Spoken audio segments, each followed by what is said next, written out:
자, 오늘 이 새벽에 하나님께서 우리에게 주시는 하나님 말씀은 누가복음 23장 39절에서 43절까지 말씀입니다. 저와 여러분이 한 절씩 나누어서 교독합니다. 달린 행악자 중 하나는 비방하여 이르되 내가 그리스도가 아니냐 너와 우리를 구원하라 하되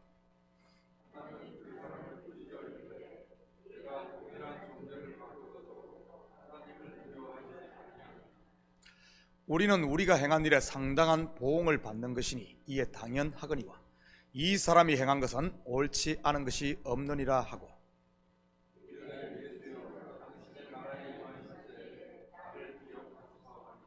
함께 읽겠습니다. 예수께서 이르시되 내가 진실로 내게 이르노니 오늘 내가 나와 함께 나군에 있으리라 하시니라.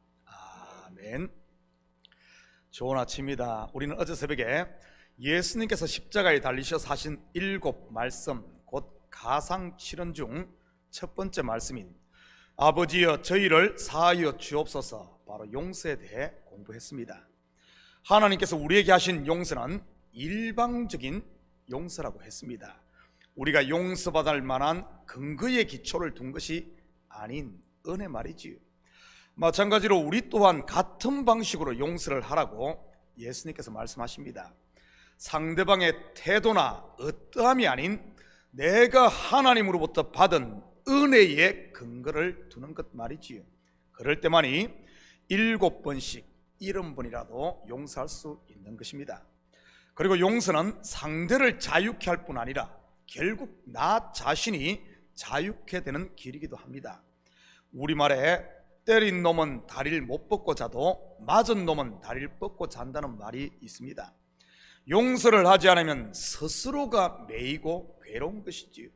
저는 우리 성도님들이 이 고난주간을 맞아 다시 한번 하나님께 받은 처음 사랑을 회복함으로 모든 매임에서 자유할 수 있기를 축복합니다.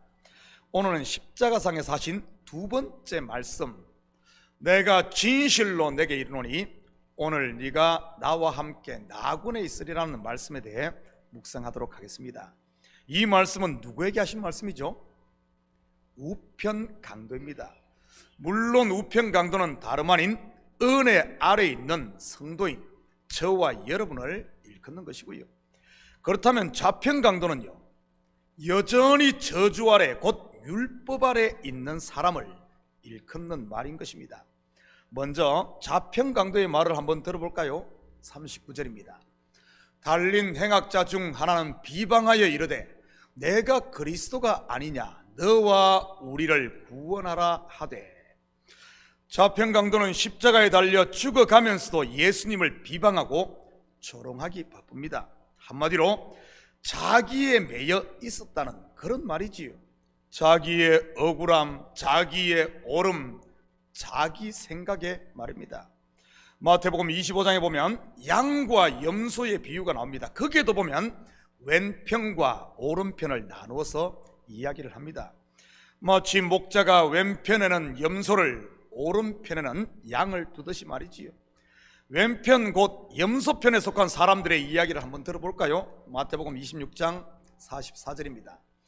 그들도 대답하여 이르되 주여 우리가 어느 때에 주께서 줄이신 것이나 목마르신 것이나 나그네 되신 것이나 헐벗으신 것이나 병드신 것이나 옥에 갇히신 것을 보고 공양하지 아니하되이까. 무슨 말입니까? 한마디로 자기는 열심을 다해 했다는 것입니다. 그런데 하나님께서는 무엇이라고 말합니까? 너희가 하지 않았다고 말합니다. 왜일까요? 하기는 했는데 누구를 위해 다 했다는 말입니까? 바로 자기 자신을 위해 했다는 말입니다. 자기 속에 갇혀 있다는 말이지요. 하나님과는 전혀 상관없이 말입니다. 이것을 율법 아래에 있다고 하는 것이고요. 그런데 우리는 골고다 언덕에 세워진 세 개의 십자가의 이미지를 성경 여러 부분에서 발견할 수 있습니다. 먼저는 에덴 동산에 서 있는 선악을 알게 하는 나무와 생명나무입니다. 제가 이렇게 말하면 여러분의 머리에 어떤 질문이 떠오릅니까? 목사님, 에덴 동산에는 두 나무, 골고다 언덕에는 새 십자가가 아닙니까? 맞습니다. 그런데 가만히 생각해 보시기 바랍니다. 에덴 동산에 있는 선악을 알게 하는 나무의 실과를 먹으면 어떻게 됩니까? 저주와 함께 죽게 됩니다. 지금 골고다 언덕의 왼편 강도의 모습인 것이지요. 왜냐하면 나무에 달린 자마다 저주받은 자라고 성경은 말하고 있으니까요. 율법의 저주 아래에 있는 것이지요. 그런데 선악과를 먹고 벌거벗은 자로 드러난 아담과 하와를 위해 하나님께서 하신 일이 무엇입니까? 바로 짐승을 잡아 그 가죽으로 옷을 지어 입히셨습니다. 물론 그 짐승은 어린 양 예수 그리스도를 예표하는 것이고요. 지금 골고다 언덕의 가운데 서 있는 예수 그리스도 말이지요. 또 하나의 십자가인 것이지요. 예수여 당신의 나라에 임할 때 나를 기억하소서. 무슨 말입니까? 로마서 10장 13절입니다. 누구든지 주의 이름을 부르는 자는 구원을 받으리라. 그러자 어떻게 되죠? 오늘 네가 나와 함께 나군에 있으리라.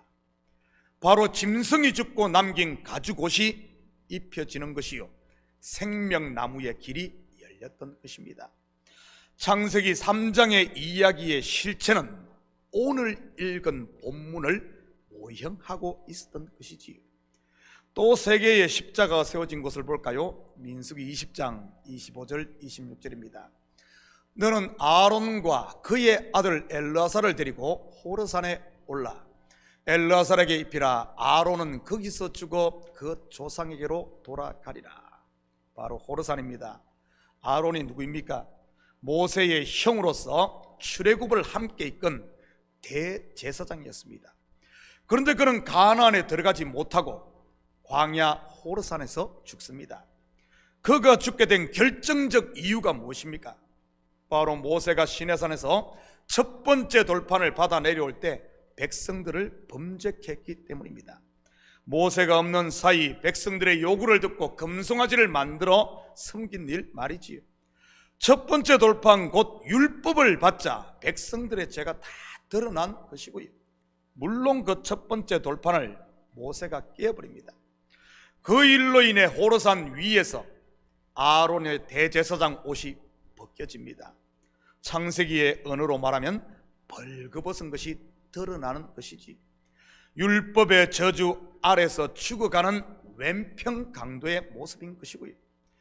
비방하면서 말입니다. 그런데 형 아론의 옷을 누가 벗깁니까?